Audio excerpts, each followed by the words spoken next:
सहस्रशीर्षा पुरुषः सहस्राक्ष ఓం నమో వెంకటేశాయ. తిరుమల బ్రహ్మోత్సవాలు ఇది కేవలం ఉత్సవం కాదు, ఇది యుగ యుగాల నుండి వస్తున్న ఒక బ్రహ్మాండ యజ్ఞం. మొదటి రోజు మనకు ఒక రహస్యం గుర్తు చేస్తారు. సృష్టిని కాపాడే తొలి అవతారం మత్స్యావతారం. మరియు ఈ రోజు రాత్రి స్వామివారు విహరించే వాహనం పెద్దశేష వాహనం. ఈ రెండిటికి ఉన్న సంబంధం మీ హృదయాన్ని కదిలిస్తుంది. ఎందుకంటే ఇది మనం పుస్తకాల్లో చదివే కథ కాదు, ఇది కాలచక్రం నడిపించే ఒక దివ్య రహస్యం.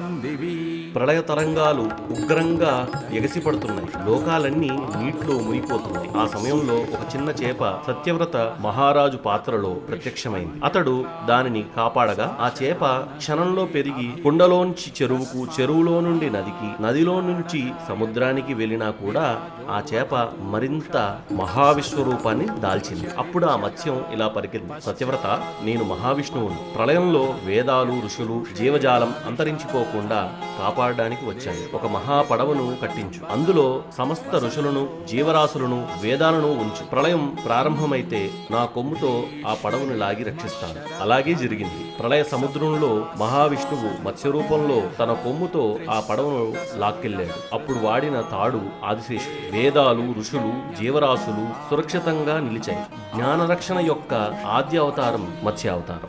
ఒక రహస్యం, ప్రళయ సమయంలో హయగ్రీవాసురుడు వేదాలను అపహరించాడు. మత్స్యరూపంలోని విష్ణువు అతడిని సంహరించి వేదాలను తిరిగి మనుష్యులకు అందజేశాడు. అందుకే నేటికి మనం వేదమంత్రాలు జపిస్తున్నాం. అధర్వణ వేదంలో ఒక శ్లోకం ఉంది, దాని అర్థం జలమధ్యాన మహామత్స్యుడు ధర్మచక్రాన్ని నిలబెట్టాడు. ఇది చాలా అరుదుగా మాత్రం పండితులు వివరిస్తారు.